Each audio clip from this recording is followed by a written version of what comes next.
Hi guys! So ayan na, kinakain na namin ang pansit na niluto ni Noemi. So dapat yan, hindi pa kami mag-grocery. Sabi ni Meba kung matatapos naman kami maglinis kasi naglinis kami ng konti at wala naman na kaming gagawin. Kala namin magtatagal kami kila Noemi. Pupunta na kami ng grocery. So ito yung card na iniwan ng aming amo, credit card. Ayan, dala-dala ni Meba yan. So aalis na kami guys, papunta kami ng grocery. Ayan, punta kami ng Sama Mall. Ayan, doon kami mag-grocery. So hindi kasya kasi diyan sa taxi ng driver. Ang ginamit namin sa sasakyan ni Sir. Kaya naman na tara na guys. So mag-grocery na tayo. At andito na nga tayo sa Sama Mall. So maghanap lang ng pagpaparkan si driver. Yan. So dalawa lang kami ni Mebang mamimili. Yung driver mag-aantay na lang sa labas. Ayan. Kuha na kami ng cart. So ang bibilin muna namin yung mga pangkusina. Ayan. At napakaraming kailangan sa kusina guys, kaso sabi nung amo namin wag muna bumili ng marami kasi dalawa nga lang din kami magbubuhat, mahirapan lang din kami kasi alam nyo guys, kapag maramihan yung binibili namin talagang tumutulong yung aming amo at madam sa pagbubuhat pagbibitbit ng mga grocery. Yan, so importante lang naman din dito yung mga kailangan talaga sa kusina na lulutuin araw-araw at lalo na yung mga kailangan ng bata sa pagpasok, yung mga kakainin sa pagpasok. Yan.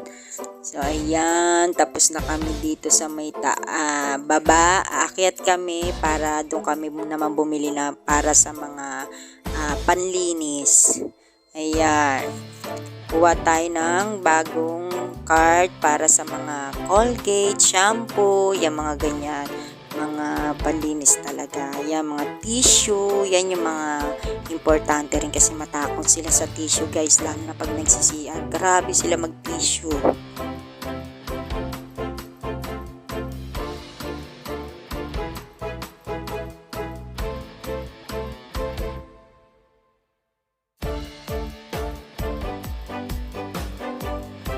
So ayan na nga, binibilang na kung magkano na pamili namin at nagbabayad na si Meba. Inaantay ko na lang siya dito.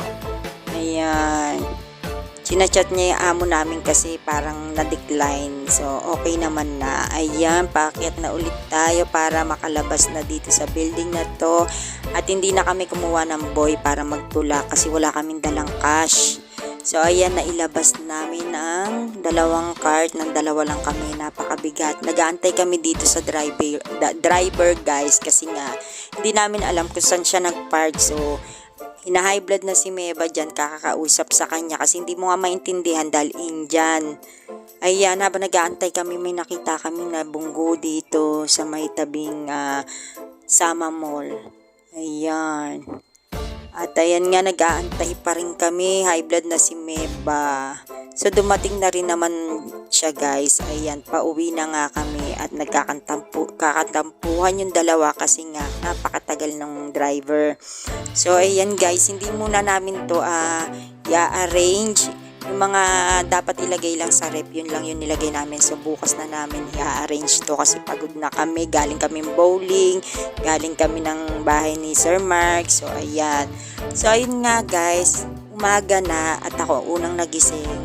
So ako na yung naglikpit nito, ako na nag-arrange nito. Yan, umaga na guys. Ayan, si Meba napagod talaga yung kahapon kasi nga puyat din. Tapos diretso kami bowling. Kaya naman ako na yung nag-ayos nito para paggising niya mag-aalmusal na lang kami. So dito naman guys, tulungan na lang naman. Hindi naman yung anuhan ng trabaho, bigayan ng trabaho, yung tulakan ng trabaho. Minsan nga nag-aagawan pa kami ng trabaho dito guys. Alam nyo ba, ganun kami dito. Ganun kadali ang trabaho dito. Nag-aagawan pa kami ng trabaho kasi nga pag wala kang ginagawa, parang mahihiya ka talaga na wala kang ginagawa. Lalo na pag nandito mga amo namin. So yun guys, Konti lang naman to kaya naayos ko lahat.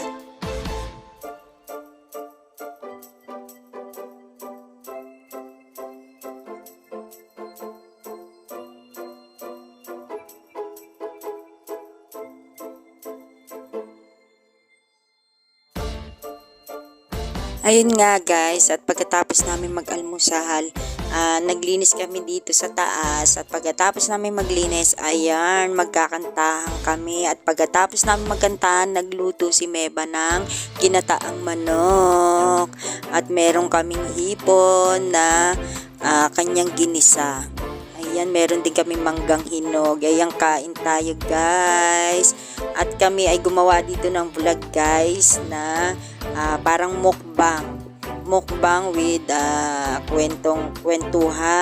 konting kwentuhan habang nagmumukbang. Ayan, hiniram namin tong stand ni Madam kasi nga hindi namin alam kung saan ipapatong yung cellphone.